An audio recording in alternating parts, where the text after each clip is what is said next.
औज़ु बिल्लाहि मिनश शैतानिर रजीम। बिस्मिल्लाहिर रहमानिर रहीम। अम्मल्लज़ीना आमनू व अमिलुस्सालिहाति फलहुम जन्नातुल मअवा नुज़ुलुम बिमा कानू यअमलून।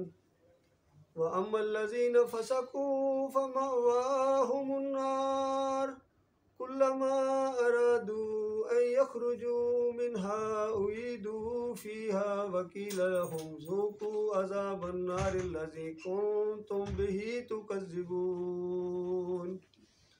वलनुज़ीक़न्नहुम मिनल अज़ाबिल अदना दूनल अज़ाबिल अकबर लअल्लहुम यरजिऊन। वमन अज़लमु मिम्मन ज़ुक्किर बिआयाति रब्बिही सुम्मा अरज़ अन्हा इन्ना मिनल मुजरिमीन मुंतकिमून।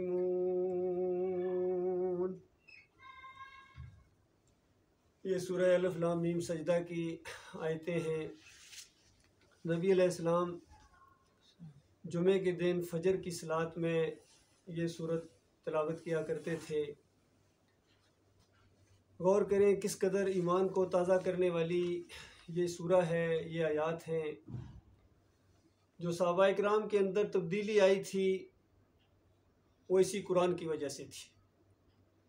ये वो किताब है जिसने अरबों को उठाया था। ईमान और अकीदे की बात जब उन्होंने समझी और इसी को अपनी ज़िंदगी का नंबर 1 मसला बना लिया। उनकी महफ़िलों के अंदर जन्नत और जहन्नम का भी ज़िक्र होता था कि ज़िंदगी ये नहीं बल्कि ज़िंदगी आने वाली है। कामयाबी और नाकामी के ये दिन नहीं हैं बल्कि कामयाबी और नाकामी का दिन आने वाला है। उस दिन कामयाब ऐसे कामयाब होंगे कि फिर कभी हमेशा हमेशा के लिए कोई नाकामी का तस्वर भी नहीं है। और नाकाम होने वाले ऐसे नाकाम होंगे, नामराद ठहरेंगे कि उसके बाद फिर कोई दूसरा मौका उनको नहीं दिया जाएगा। जहाँ बताया गया जो ईमान लाएं मान लें, एक बात उनके सामने पेश की जा रही है, इस बात को मान लो, तस्दीक करो दिल की गहराई के अंदर से कि ये बात बिल्कुल सच्ची बात कही जा रही है। इस कायनात का एक मालिक है, इस कायनात का एक बनाने वाला है और जिस तरह बनाने वाला एक है बिल्कुल इसी तरह चलाने वाला भी एक है। जिस तरह उसने बनाने के अंदर किसी का मशवरा नहीं लिया है, किसी की मदद नहीं ली है, अकेले इसको बनाया है, इस पूरी कायनात को अकेले डिज़ाइन किया है। इसी तरह चलाने में भी कोई किसी किस्म का मशवरा नहीं है किसी और का, किसी और की मर्जी नहीं चलेगी। यहाँ किसी और की मदद का सवाल ही पैदा नहीं होता है। बस इस एक बात को मान लो कि इलाहुकुम इलाहुम वाहिद ला इलाहा इल्ला हुवा रहमानुर रहीम, कि तुम्हारा माबूद एक माबूद है। बस इस आजमाइश के अंदर डाले गए हो, ये जो इम्तहान लिया गया है अल्लाह ताला ने, ये अपनी किसी कमज़ोरी की वजह से नहीं बल्कि तुम्हें नवाजने के लिए। वो अल्लाह ऐसी ज़ात है कि वो अगर तुम्हें ना भी पैदा करता तो उसको कुछ फ़र्क नहीं पड़ना था। वो अपनी ज़ात में आप महमूद है। उसकी असली तारीफ़ ही वही है जो ख़ुद उसने अपनी की है। उसकी शान है, बुलंद मुकाम है उसका, बुलंद शान है उसकी, ऊंचा नाम है उसका। अल्लाह उसका नाम है अर्रहमान अर्रहीम अल-गफ़ूर अल-वहाब नाम है, प्यारे प्यारे नाम है उसके, ज़बरदस्त नाम है। बस उसकी बात को मान लो, उसको अपना अकेला माबूद मान लो। इस गुलामी की आजमाइश के अंदर साबित कर दो कि तुम एक अल्लाह के गुलाम हो।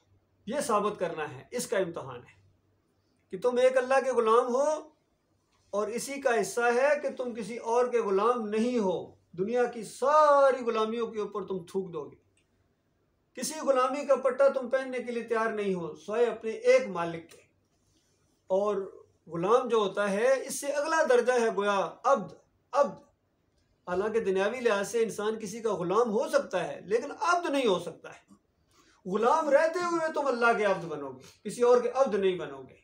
चाहे कुछ हो जाए, तुम्हें कत्ल कर दिया जाए, तुम्हें आग में डाल दिया जाए, मुसीबतों के पहाड़ तोड़ दिए जाएं, ये चंद लम्हों का मसला है, चंद दिनों की बात है। लेकिन अगर तुमने गुलामी के जोश के अंदर अपनी ज़िंदगी को कुर्बान कर दिया, आसाइशों को कुर्बान कर दिया, तो यकीन रखो अपने मालिक के ऊपर कि वो वादा खिलाफ नहीं है। उसने वादा किया है कि मैं अपने बंदों को नवाजूंगा और ऐसा नवाजूंगा कि जो दुनिया की बड़े बड़े बादशाहों ने ऐसी चीज़ें देखी नहीं होंगी, ऐसी चीज़ें मैं अपने बंदों को दूंगा। यहाँ फरमाया अम्मल्लज़ीना आमनू व अमिलुस्सालिहाति, जो भी ईमान लाए, जिस इलाके का वो मर्द हो, औरत हो, गरीब हो, अमीर हो, किसी रंग का हो, किसी नस्ल का हो, किसी इलाके का हो, किसी दौर का हो, जो भी ईमान लाएगा और फिर अमले साले करे, नेक अमाल सब लोग समझते हैं क्या चीज़ें हैं, लेकिन असल चीज़ है ईमान खालस। ईमान खालस करके जो अमल किया जाए अपने मालिक और खालिक को खुश करने के लिए, बस दिल के अंदर से एक ऐसी ख्वाहिश हो कि ये काम मैं कर रहा हूँ, इससे मेरा मालिक खुश होगा या नाराज़ होगा। बस अगर नाराज़ होगा फ़ौरन छोड़ दो, ना करो। खुश होगा उसको खुशी के साथ करो, अमले साले करोगे। फरमाया फलहुम जन्नतुल मावा, इनके लिए ऐसी खुशखबरियाँ हैं कि ऐसी क़याम गाहें हैं, इनकी ऐसे महलात हैं वहाँ अल्लाह ताला ने बनाए हुए, जिनके नीचे नहरें चल रही हैं निथरे वो पानी की। ये दुनिया के फ़िल्टर वाटर और ये नस्लें और ये क्या मुकाबला करें उस पानी का। जो वहाँ की नहरें उनके महलात के नीचे से जा रही होंगी, उनके महलात इसके ऊपर होंगे, और जन्नत की ज़मीन से 60-60 मील ऊंचे फ्लैट उनके होंगे। ऐसे ऐसे बड़े बड़े जो हैं अल्लाह ताला ने पैलेस और बड़े बड़े फ्लैट और बड़े बड़े ऊंची ऊंची बिल्डिंगें अल्लाह ताला ने तैयार करके रखी हुई है, जिनकी ऊंचाई अंदाज़ा लगाइए, तूल और अर्ज़ का खुद अंदाज़ा लगा ले।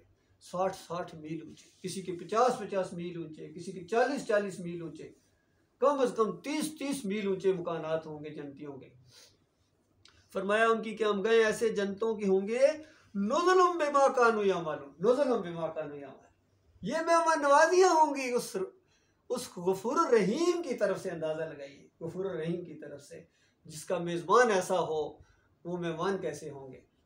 और वह ऐसी जन्नत है, बातें समझाने के लिए फरमाया नबी अलैहिस्सलाम ने कि एक ऐसा आदमी जिसने दुनिया में सबसे ज़्यादा तकलीफ़ दे ज़िंदगी गुजारी है, मोमिन है, मोमिन अब वो जन्नत में जाने वाला है, लेकिन दुनियावी लिहाज से उसने सबसे ज़्यादा इंसानों में तकलीफ दे ज़िंदगी गुजारी है। हर मुश्किल मुसीबत उसके साथ लगी रही, हर बीमारी गोया उसके साथ लगी रही, ज़हनी अज़ीतें उसके साथ लगी रही, जिस्मानी तकलीफ़ें उसके साथ लगी रही, लेकिन है वो मोमिन, मुशरिक नहीं है, अल्लाह के साथ शिरक नहीं करता है।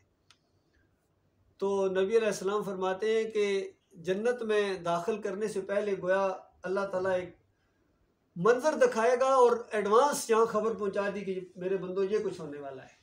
फरिश्तों को कहा जाएगा इसको जन्नत की एक ऐसी झलक दिखाओ, एक झलक दिखाओ इसको जन्नत की जिसके अंदर ये जाने वाला है। और फिर इससे पूछो कि मेरे बंदे दुनिया में कोई तकलीफ, कोई परेशानी, कोई गम तुमने देखा है? तो वो कसमें उठा उठा कर कहेगा कि या अल्लाह तेरी कसम मुझे कुछ मालूम नहीं, गम क्या चीज़ होती है, परेशानी क्या चीज़ होती है, दुख क्या चीज़ होती है। आप अंदाज़ा लगाएं, जन्नत की एक झलक देखने के बाद दुनियावी परेशानियों को भूल जाएगा और फिर हमेशा हमेशा के जब उसके अंदर दाखिल होगा तो उसका क्या हाल होगा। इसके बाद हमेशा हमेशा के लिए जन्नत की खुशियाँ बढ़ती चली जाएंगी, अंदाज़ा लगाइए।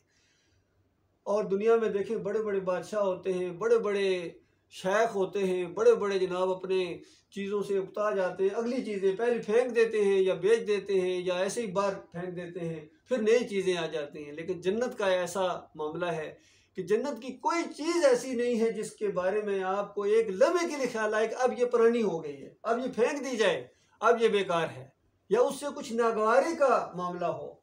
हर लम्हे उनकी खूबसूरती के अंदर इजाफा होता चला जाएगा, घरों की खूबसूरती के अंदर इजाफा होता चला जाएगा, बड़े बड़े ऊंचे ऊंचे पलंग और क्या मैट्रेस उनके ऊपर और पर्दे और कालीने, इनकी खूबसूरती के अंदर इजाफा होता चला जाएगा, सुकून के अंदर इजाफा होता चला जाएगा, इनकी खुद अपनी खूबसूरती के अंदर इजाफा होता चला जाएगा। अंदाज़ा लगाइए, जुम्मे वाले दिन जुम्मा बाजार होगा, वहाँ सारे मोमन इकट्ठे होंगे, ऊंचे दर्जात वाले भी और नीचे वाले भी सारे इकट्ठे होंगे, सारे दोस्त वहाँ इकट्ठे होंगे और तरह तरह की वहाँ शॉपिंग होगी, जो दिल करेगा वहाँ उनको मिलेगा और अल्लाह का दीदार उनको होगा। एक शुमाली हवा चलेगी और उनकी खूबसूरती के अंदर इजाफा कर देगी।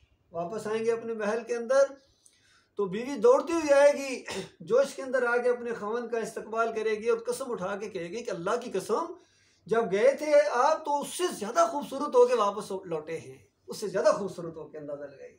और कहेगा वो खावन मोमन कि अल्लाह की कसम जिस हालत में मैं तुम्हें छोड़ के गया था मैं वापस आया हूँ, तुम्हें हो क्या गया है, तुम पहले से ज़्यादा खूबसूरत हो गई, अंदाजा लगाइए। तो ये कुछ हमेशा हमेशा के लिए जन्नतों के अंदर होने वाला है। कोई बुढ़ापा नहीं, कोई कमज़ोरी नहीं, कोई बीमारी नहीं, कोई दुख नहीं, टेंशन फ्री लाइफ अल्लाह ताला, और हर नेमतों के अंदर इजाफा करता चला जाएगा, इजाफा करता चला जाएगा। और क्या वहाँ माहौल होगा, एक बरादरी का ख़ानदानी माहौल होगा, दोस्ती यारी का माहौल होगा। वहाँ असल दोस्तियाँ वहाँ होगी, यकीन कीजिए दुनिया की दोस्तियाँ क्या हैं, आखिर इंसान कितना यहाँ होता है, लेकिन वहाँ की दोस्तियाँ कभी उकताहट महसूस नहीं होगी। अम्बिया के साथ मुलाकातें होंगी, अंदाज़ा लगाइए। सारे अम्बिया कितने तो जिक्र है जिनका कुरान के अंदर इनके साथ मुलाकातें हों। इब्राहीम अलैहिस्सलाम से मुलाकात हो, इस्माईल अलैहिस्सलाम से मुलाकात हो, आदम अलैहिस्सलाम से मुलाकात हो, मूसा अलैहिस्सलाम से मुलाकातें हों, ईसा अलैहिस्सलाम को देखें, मोहम्मद सल्लल्लाहु अलैहि वसल्लम को देखें, सहाबाए किराम से मुलाकातें, उनके साथ उठना बैठना। और इससे बढ़कर अल्लाह का दीदार, मालिक का दीदार होगा मोमिनों को। किसी को साल में एक मरतबा, और किसी को 6 महीने में एक मरतबा, किसी को महीने में एक मरतबा, और किसी को हफ्ते में एक मरतबा, और किसी को हर रोज़। और ऐसे भी होंगे खुशनसीब कि सुबह शाम होगा उनका दीदार अपने मालिक और खालिक। आप अंदाज़ा लगाइए, इससे बड़ी नेमत कोई नहीं है। मालिक का जब दीदार करेंगे मोमिन, तो अंदाज़ा लगाइए जन्नत की नेमतें, जन्नत जैसी नेमतों की तरफ उनका ध्यान नहीं जाएगा। ऐसा टिकटिकी लगा के मालिक को, अपने रब को देखेंगे, ऐसा लुत्फ आएगा कि जन्नत का भी वो गोया लुत्फ नहीं है, उससे भी आगे की एक चीज़ है। और फिर मालिक आगे इजाब डाल देगा, और कहीं मालिक फरमाएगा ऐसे मौके के ऊपर कि मेरे बंदो इससे भी ज़्यादा ना दूँ, तो मोमिन हैरान हो जाएंगे, ईमानदार के अल्लाह का दीदार, और उससे बाद इससे बड़ी क्या चीज़ हो सकती है। फिर मालिक ऐलान फरमाएंगे कि मेरे बंदो मैं हमेशा हमेशा के लिए तुमसे कभी नाराज़ नहीं होऊंगा, हमेशा मैं तुमसे खुश रहूंगा। बताइए ये चीज़ इंसान को कितनी खुश कर देगी मोमिनों को, क्योंकि सबसे बड़ा खटका इंसान को यही होता है कि मेरा मालिक और खालिक मेरे से कभी नाराज़ ना हो जाए। बस ये नाराज़गी का डर होता है। वो अपनी सारी फरमाबरदारी भी करता है, बिछ बिछ के जा रहा होता है। जिस तरह एक फरमाबरदार गुलाम, अपने मालिक का हुक्म उसके लिए इतना कीमती होता है कि अपने मालिक का हुक्म फरमाबरदारी करते हुए पूरी दुनिया को तो एक तरफ कर दे, अपने मालिक की फरमाबरदारी उसको सब चीज़ों से ज़्यादा प्यारी है, ज़्यादा अजीज़ है। तो इस तरीके से एक खटका रहता है, कहीं मालिक नाराज़ ना हो जाए तो ये खटका भी मालिक दूर कर देगा। और मौत का इंसान को आमतौर पर होता है कहीं मौत ना आ जाए, और जन्नत और जहन्नम के दरमियान मौत को एक मेंढे की शक्ल में लाया जाएगा, और जन्नतियों से पूछा जाएगा इसको देखो ये जानते हो क्या चीज़ है, सब कहेंगे हाँ ये मौत है, ये मौत है। चूँकि अभी हमें वास्ता नहीं पड़ा है, हम नहीं उससे जानते, लेकिन जिस जिसका वास्ता पड़ता जाएगा वो जानता है ये मौत क्या चीज़ होती है। जहन्नमी भी कहेंगे हाँ ये मौत है, क्योंकि वो जहन्नम के अंदर मौत को पुकार रहे होंगे, या अल्लाह मौत, या अल्लाह मौत दे दे, मौत दे दे, मौत दे दे। कहा जाएगा एक मौत नहीं हजारों मौतों को पुकारो, मौत आने वाली नहीं है। कहाँ कहाँ मौत को तुम पुकारोगे, हर लम्हे हर नया मामला तुम्हारा पहले से ज़्यादा अजियतनाक है। तो वो जब मौत को देखेंगे कि उनके अंदर एक पैदा होगी, वो मौत आ गई, मौत मौत नजर आ गई, और उसके बाद मौत को ज़िबा कर दिया जाएगा, मौत को गोया मौत दे दी जाएगी। ये बात देखने के बाद जन्नती खुशी से उछल पड़ेंगे कि जो खटका दिमाग में आ जाता था कभी कि कहीं मौत ना आ जाए, मौत को भी मौत आ गई। और जहन्नमी वो एक कभी उम्मीद अगर दिल के अंदर कोई पैदा हो जाए, कभी शायद कभी मौत आ जाए, तो वो खटका भी ख़त्म हो गया हमेशा हमेशा के लिए। अब मौत नहीं है, जहन्नमियों की परेशानी के अंदर इजाफा होगा और जन्नतियों की खुशियों के अंदर इजाफा हो जाएगा। मेरे प्यारे भाई, तो ये मामला है। इस बात को मानने की वजह से आज कहते हैं इससे क्या फ़र्क पड़ता है, अपना अपना अकीदा होता, तुम रखो अपना अपना अकीदा, तुम्हें आगे जाके पता चल जाएगा अकीदे की क्या अहमियत है, ईमान की क्या अहमियत है। ईमान ऐसी कीमती चीज़ है, नबी अलैहिस्सलाम ने फरमाया पीर और जुमरात को इंसानों के अमाल अल्लाह के यहाँ पेश किए जाते हैं और अल्लाह ताला मोमिनों को माफ़ कर देता है। अंदाज़ा लगाए इतना मोमिनों से मोहब्बत करने वाला मालिक है। मोमिनों के अमाल जाते हैं, उसमें कमियाँ कोताहियाँ भी हैं, गुनाह भी उसके अंदर हैं, छोटे बड़े भी गुनाह हैं। मालिक शान करीमी से उनको माफ़ कर देता है, मालिक माफ़ फरमाता है। जो माफ़ी मांगो वो तो माफ़ करता ही करता है। कितने ऐसे ना मालिक फरमाता मैं वैसे ही माफ़ करता रहता हूँ, वो क्योंकि वो माफ़ करने वाला है, इस वजह से वो माफ़ करता है। मोमिनों के याद रखिए, और काफिरों मुशरिकों के अमाल को मालिक करीब नहीं आने देता है, कहता पीछे करो उनको, क्यों उसके अंदर क्या लिखा हुआ है, अमाल क्या देखे मालिक उनको, वो सब मालिक को मालूम है। उसी के अंदर तो अल्लाह की तौहीन वो करते हैं, अल्लाह को छोड़कर किसी और को पुकारते हैं, कोई या अली मदद पुकार रहा है, कोई या रसूल मदद पुकार रहा है। इनका नामा अमाल जाता है, अल्लाह पहले से जानने वाला है, तो अल्लाह इनके अमाल को क्या करेगा जब तक ये तौबा ना करे। और वो दो मोमन जो आपस में कभी अगर नाराज़ हों, कोई बुग़्ज़ हो उनको, तो मालिक उनके अमाल को भी कहता है कि इनको ज़रा पेंडिंग में रखो जब तक आपस में राज़ी ना हो जाए। तो इसलिए मोमनों को खुला दिल रखना चाहिए अपने मोमन भाइयों के बारे में। बहुत ही बड़ी बात कि अल्लाह ताला चंद लम्हों का मामला है, ये अमाल इकट्ठे करने की जगह है। अल्लाह के बंदों, मेरे प्यारे भाइयों, ये बहुत बड़ा अमल है किसी मोमन को माफ़ कर देना। यकीन कीजिए बहुत बड़ा अमल है। दुनिया में जो किसी मोमन को माफ़ कर देगा, उसके पर्दा रखेगा, सब कुछ करेगा, उसके मदद करेगा, अल्लाह ताला क़यामत के दिन उसकी पर्दादारी करेगा, क़यामत के दिन उसकी मदद करेगा। ऐसे ऐसे मोमनों से मोहब्बत करने के अल्लाह ताला ने अंदाज़ रखे हुए हैं। तो अल्लाह ताला मोमनों को माफ़ करता है, ये ईमान के अकीदे की वजह से इसका ये फ़र्क पड़ता है। फरमाया उनके लिए बड़ी बड़ी जन्नतें हैं और गफूर रहीम मालिक की तरफ से है। व अम्मल्लज़ीना फ़सक़ू फ़मअवाहुमुन्नार, जो फासिक हैं, फाजिर हैं, नाफरमान हैं। और फासिक यहाँ गोया ईमान के मुकाबले में चीज़ आई है, तो ये कुफ्र शिर्क के मानों में भी है कि जो फासिक हैं, फाजिर हैं, कुफ्र शिर्क करने वाले हैं, इनका जो ठिकाना है वो दोज़ख है, जहन्नम की आग है। बहुत बड़ी खौफनाक आग अल्लाह ताला ने इनके लिए तैयार कर रखी है। कुल्लमा अरादू अन यखरुजू मिन्हा उईदू फीहा, जब कभी उससे निकलने की कोशिश करेंगे। अंदाज़ा लगाइए कितनी बड़ी जहन्नम है। जिस तरह नबी अलैहिस्सलाम ने फरमाया, एक बहुत बड़ा धमाका सुना गया, सहाबा भी बैठे हुए थे, पूछा जानते हैं क्या आवाज़ आई है? उनका अल्लाह जानता है या अल्लाह ने आपको बताया होगा। तो नबी अलैहिस्सलाम फरमाते हैं आज से 70 साल पहले, 70 साल पहले एक पत्थर जहन्नम के ऊपर से अंदर फेंका गया है, आज उसकी तह में पहुंचा है। 70 साल वो नीचे जाता रहा, 70 साल अंदाजा लगाया। गोया नबी अलैहिस्सलाम की पैदाइश से भी पहले वो पत्थर गोया एक ऊपर से फेंका। अल्लाह की कैलकुलेटेड सिस्टम है। अल्लाह को पता था कब पत्थर फेंका जाए, कब ये दोबारा ये नबी अलैहिस्सलाम पैदा होंगे, कब ये बड़े होंगे, कब नबी बनेंगे, कब इनके साथी बनेंगे, कर बैठे होंगे, वहाँ सुनाई जाएगी। इस अंदाज से अल्लाह का एक एक लम्हे के ऊपर इख्तियार है। तो नबी अलैहिस्सलाम फरमाते आज उसकी तह में पहुंचा है। आप गौर कीजिए कि 70 साल अंदर जाता रहा। तो जाने की स्पीड तो तेज़ होती है, वापसी की स्पीड तो और मुश्किल है। कितनी मुश्किलों से वो जहन्नमी वहाँ से निकलने की अल्लाह ताला उनको मौका देगा। आहिस्ता आहिस्ता कहीं किनारे के करीब वो पहुँचेंगे, शायद अब कहीं जहन्नम से बाहर निकलने का मौका आ गया है। तो ज़लीलो ख्वार करने के लिए, उनकी ज़हनी अज़ियत को बढ़ाने के लिए जब किनारे के करीब आएंगे, उठा के फिर बीच में फेंक दिया जाएगा। अंदाज़ा लगाइए। हमेशा कहीं मालिक फरमाता है बद्दलनहुम जुलूदन गैरहा, एक खाल जले हम दूसरी खाल बना देंगे। उबलता हुआ तांबा उनके मुंह के अंदर डाला जाएगा, उबलता हुआ तांबा। अकल हैरान है। ये कभी बड़ी बड़ी स्टील फैक्ट्रियों के ये देखिए मवाद किस तरह पिघलता है। ये पिघला हुआ तांबा, पिघली हुई धात, जब ये आग लगेगी इनको और उसके बाद पानी पानी पुकारेंगे, पानी पानी इस तरह पुकारेंगे बड़े बड़े काफिर और मुशरिक। तो अल्लाह ताला फरमाता बिल्कुल हम फरियाद रस हैं, हम फरियाद सुनेंगे। पानी पुकार रहे हो ना, पानी पिलाया जाएगा, लेकिन कैसा पानी? उबला हुआ तांबा इनके गले के अंदर डाला जाएगा। अंदाजा लगाइए। और जो बाकी बचेगा वो सर पर डाल दिया जाएगा। सर के ऊपर से नीचे आता हुआ पूरी जिल्द को नीचे पिघला के रख देगा। लेकिन मामला खत्म नहीं है, फौरन दोबारा जिल्द बनेगी। अभी कहाँ जाते कहाँ इधर गया। और साथ ही कहा जाएगा ज़ुक इन्नका अंतल अज़ीज़ुल करीम, चख मजे, तू बड़ा इज्जतदार था, तुम्हारी नाक बड़ी ऊंची थी, तुम्हारी पगड़ी बड़ी, शमला बड़ा ऊंचा था, तू चौधरी साहब था, तू राजा साहब था, तू सेठ था, तू जनरल था, तू कर्नल था, तू अल्लाह की बात नहीं मानता था, अल्लाह को छोड़कर और इलाह बनाए थे। असल मसला ये था और उस पर जमा हुआ था। कोई इस तरफ ईमान अकीदे की तरफ आने के लिए तैयार नहीं। यकीन कीजिए हमने देखा है, कोई हर बात की तरफ, सियासी मामलात हैं, मसल की मामलात हैं और दूसरे मुल्की मामलात हैं, बैनुल अक़वामी मामलात हैं, बड़ी बड़ी कन्फ्रेंसें होती हैं, बड़े बड़े जलसे होते हैं, जुलूस होते हैं, हर चीज़ डिस्कस होती है, नहीं डिस्कस होती है। तो अल्लाह इसमें डिस्कस नहीं होता है कि अल्लाह क्या चीज़ है भाई, वो जन्नत क्या चीज़ है।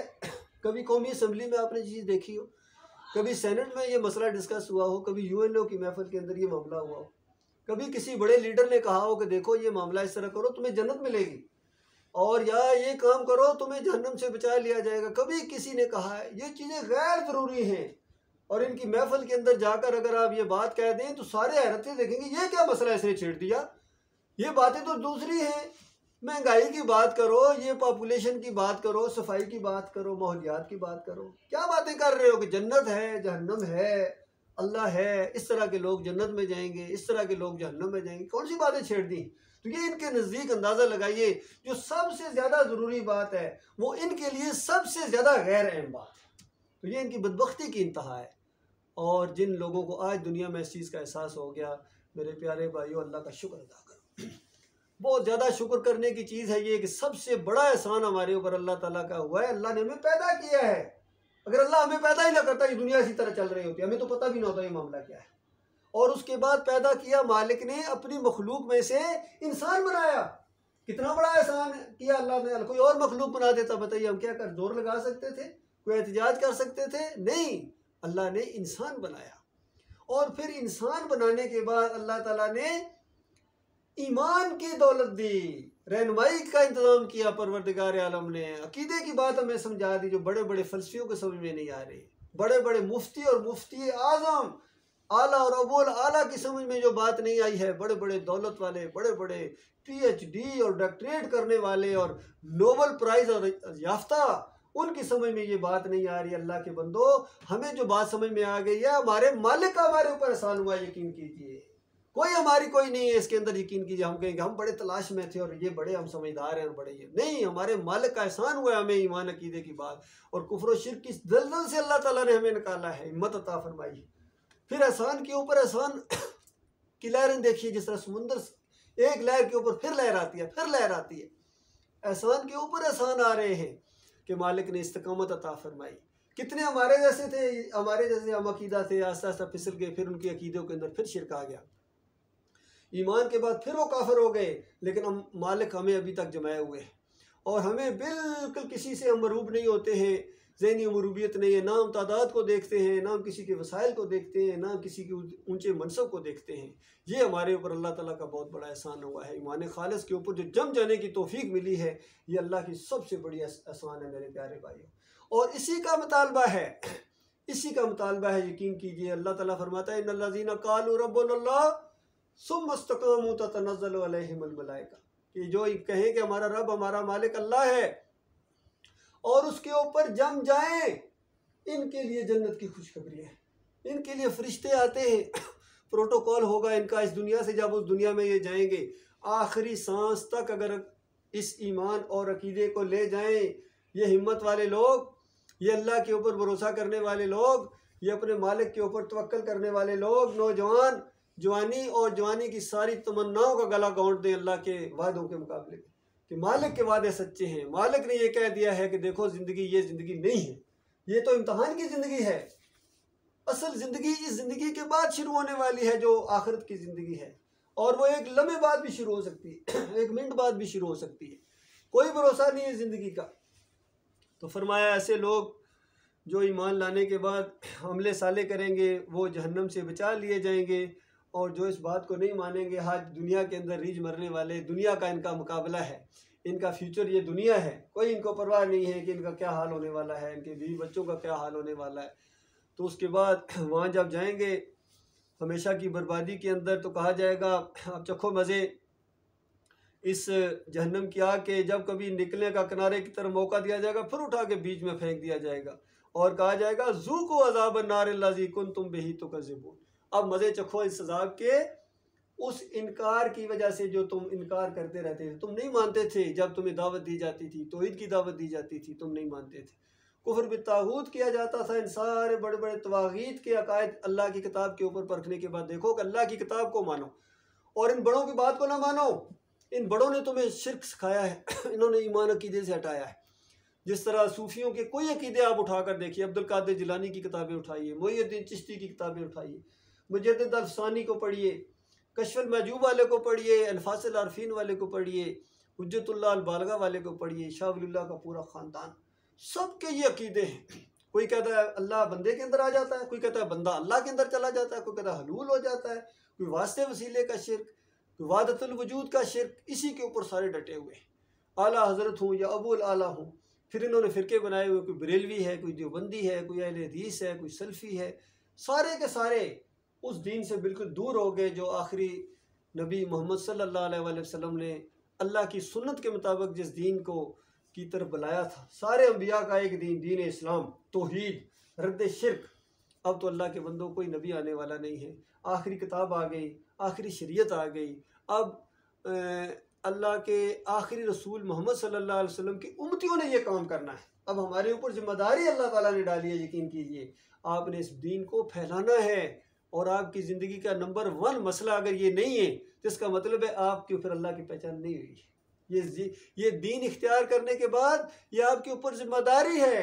इसको आप दूसरी कौमों तक फैलाएंगे, दूसरे लोगों तक फैलाएंगे। और अब दो ही मामले हैं, ये काम करेंगे अल्लाह की रहमतों का में से हिस्सा पाएंगे, नहीं काम करेंगे तो याद रखिए अल्लाह का अज़ाब बड़ा सख्त है। मालिक पकड़ेगा और मालिक की पकड़ बड़ी सख्त है। फरमाया ये जो दुनिया के अंदर हम इनको वला नज़ीकन्नहुम मिनल अज़ाबिल अदना दूनल अज़ाबिल अकबर लअल्लहुम यरजिऊन, हम दुनिया के अंदर भी ये जो इनको अज़ाब के मज़े चखाते हैं ताकि ये हमारी तरफ रुजू करें। ये जो है दुनिया के अंदर जिस तरह के अज़ाब आते हैं, सैलाब, तूफ़ान, जंगें, महंगाई, ये भी अल्लाह के अज़ाब की शक्लों में से। आपस में लड़ाई झगड़ा, ये इंसान सोचे कि इसका हल क्या है, आखिर अल्लाह की तरफ ताकि रुजू किया जाए। सोचें, ये सारे इंसान आदम की औलाद हैं। एक हमारा बाप बड़ा आदम अलैहिस्सलाम और इस कायनात का मालिक अल्लाह ताला, तो वो बता सकता है कि किस तरह ये इंसान इकट्ठे रह सकते हैं, किस तरह इनको ज़िंदगी बसर करने का तरीका क्या है, वो बता सकता है। जब तक उसके बताए हुए तरीके के मुताबिक आप ज़िंदगी बसर नहीं करेंगे, उस निज़ाम को आप कबूल नहीं करेंगे, बाकी सारे निज़ाम तो शैतानी है। एक निज़ाम है जो अल्लाह का दिया हुआ है और उस एक के मुकाबले में जितने निज़ाम हैं ये सारे शैतानी हैं। तो जब शैतानी निज़ामों के अंदर आप सुकून ढूंढेंगे, आप उसको अपने ऊपर लागू करने की कोशिश करेंगे, कौम को उसकी तरफ बुलाएंगे। झगड़े इस पर हो रहे हैं और इसको हक और बातिल का मामला ठहराया जा रहा है। जमहूरियत के अंदर झगड़े, पार्टीबाजियाँ, और कहते हैं कि हक के साथ खड़े हो जाओ। कोई कहता है हमारे साथ खड़े हो जाओ, हक हमारी तरफ है। कोई कहता है नहीं, हक के साथ खड़े हो जाओ, हक हमारी तरफ है। भाई हक को तो तुम मानते ही नहीं हो। तुम अल्लाह के दीन को, इस्लाम को तो उस तरह मानते ही नहीं हो जिस तरह नबी अलैहिस्सलाम ने इसको पेश किया और सहाबा इकराम ने इसको कबूल किया और एक इस्लामी रियासत बनी। इसके ऊपर सारी चीज़ें मौजूद हैं, ज़बरदस्त किस्म की इस्लामी तारीख़ मौजूद है, लेकिन इनको ये तरीका पसंद ही नहीं। इस वजह से अल्लाह ताला ने इनको पकड़ा है और इनको मारा है, लेकिन ये अल्लाह की तरफ रुजू करने के लिए तैयार नहीं है। फरमाया वमन अज़लमु मिम्मन ज़ुक्किरा बिआयाति रब्बिही सुम्मा अरज़ा अन्हा, उससे बड़ा जालिम कौन है जिसको अल्लाह की आयात के ज़रिए नसीहत की जाए, कुरान पढ़ पढ़ के नसीहत की जाए, फिर भी वो नहीं मानता है।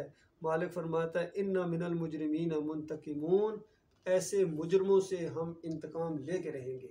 ये दुनिया में जो कुछ भी आ रहा है यकीन कीजिए अल्लाह का इंतकाम है, उसका आगाज़ है, बल्कि ये अल्लाह के अज़ाब की शक्लें हैं। पूरी ज़मीन के ऊपर इंसानों ने अल्लाह से बगावत की है, कलमे का इनकार किया है, कलमे की गद्दार हैं सारे के सारे। अब किससे शिकवा किया जाए? हिंदुओं से, सिखों से, यहूदियों से, ईसाइयों से क्या शिकवा किया जाए? हमारे अपनों का क्या हाल है, अंदाज़ा लगाइए। अपनों का ये फ़िरक़ों में बट गए हैं, ये वास्ते वसीले के शिरक इनके अंदर, पुकारों का शिरक इनके अंदर, नज़र व न्याज़ों का शिरक इनके अंदर, और फ़ज़ाइल और फ़ज़ाइल पर कि इन दिनों की बड़ी फजीलत है। ये जो ज़िलहज के ये 10 दिन है, बड़ी फजीलत है इनकी, और रमज़ान के आखिरी 10 दिनों की भी बड़ी फजीलत है। लेकिन ये फजीलत उनके लिए जिनका ईमान अकीदा दुरुस्त है, जिनके अकीदे के अंदर शिरक नहीं है, जो अल्लाह के अलावा किसी को दाता नहीं कहते, दस्तगीर नहीं कहते, मुश्किल कुशा नहीं कहते, हाजत रवा नहीं कहते, अल्लाह के अलावा किसी और के रुकू और सजदे नहीं ये करते हैं, और अल्लाह के अलावा किसी और की नज़र न्याज नहीं करते हैं, ये उनके लिए है। बाकी तुम चढ़ावे चढ़ा रहे हो, चादरें चढ़ा रहे हो, उर्स और मेले कर रहे हो, या अली मदद की पुकारें लगा रहे हैं, या रसूल मदद की पुकारें लगा रहे हैं, फिर 12वीं का केक काटेंगे, कभी 10 मुहर्रम की ये सबीलें लगाएंगे वहाँ, और हलीम गोटेंगे, और फिर पुकारें लगाएंगे, फ़िरक़ों में बटे, हर एक मसले का अपना उठा के झंडा आगे बढ़ रहा है। जितने इनके मदरसे, शिरक की फैक्ट्रियाँ हैं, यकीन कीजिए, तो इनके लिए कोई इसमें हिस्सा नहीं है, याद रखिए। तो ये असल मसला है मेरे प्यारे भाइयों। अल्लाह का जितना भी शुक्र अदा किया जाए कम है, जितना भी शुक्र अदा किया जाए कम है। मालिक ने ईमान के लिए दिल खोल दिया है अल्लाह ने, और बिल्कुल दिल ठुक गया इसके ऊपर के ये मामला असल मामला है, ये तौहीद का मामला और रद्द शिर्क का मामला। ऐसे लोगों के अमाल अल्लाह ताला कबूल करने वाला है। ईमानदारों के लिए बड़ा मौका है। ये 7-8 दिन अभी बाकी हैं।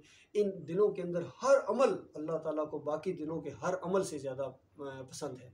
नबी अलैहिस्सलाम ने फरमाया बाकी दिनों का कोई अमल इस दिन के अमल का मुकाबला नहीं कर सकता है। यानी इन दिनों के अंदर कुरान पढ़ें, अल्लाह का जिक्र करें, रोज़ा रखें, सदका खैरात करें, जो भी मामलात करें, तो बाकी पूरे साल के जितने दिन होते हैं उनका कोई जो अमल है इस दिन के अमल का मुकाबला नहीं कर सकता है। तो सहाबा ने फ़ौरन पूछा या रसूलल्लाह क्या जिहाद फ़ी सबीलिल्लाह भी जाने फीस बिल्लाह भी इन दिनों का मुकाबला नहीं कर सकता है। तो नबी अलैहिस्सलाम ने पहले कहा हाँ जादे फीस बिल्लाह भी इन दिनों के अमाल का मुकाबला नहीं कर सकता है, और फिर कहा कि हाँ वो मुजाहिद का मामला और है जो घर से अगर अपने जान ले के निकला है और फिर माल जान सब कुछ अल्लाह के रास्ते में कुर्बान कर दी उसने, उसका अमल तो बहरहाल क्या कहना। तो उसके अलावा जितने अमाल हैं इन दिनों के अंदर कोई अमल मुकाबला नहीं कर सकता। लिहाजा मौका है मेरे प्यारे भाइयों, इन 10 दिनों के अंदर खूब फ़ायदा उठाओ इससे। और जैसे देखिए रेट बढ़ जाता है हर चीज़ का, जैसे हम समझते हैं करेंसी का रेट जब बढ़ा हुआ होता है उसकी क्या वैल्यू होती है, इसी तरह ख़रीदो फरोख्त का तिजारत का यही असूल होता है कि जब रेट गिरा हुआ हो लोग चीज़ खरीद लेते हैं, जब रेट ऊंचा जाओ तो इंसान बेच देते हैं, तो ये फ़ायदा होता है। इसी तरीके से बहुत रेट बढ़ा हुआ है तो ये चीज़ें हम अपनी औकात को बेचें इन दिनों के अंदर। इन दिनों के अंदर जब हमारा वक्त बिकेगा, हमारा जान लगेगा, हमारा माल लगेगा, उसको बहुत ऊँचा रेट अल्लाह ताला लगाएगा। अल्लाह ताला गौर व फिक्र करने की तौफीक अता फरमाए, मालिक की ईमान खालिस के ऊपर जम जाने की तौफीक अता फरमाए। लिहाजा अस्तगफिरुल्लाह ली व लकुम व लिसाइरिल मुस्लिमीन।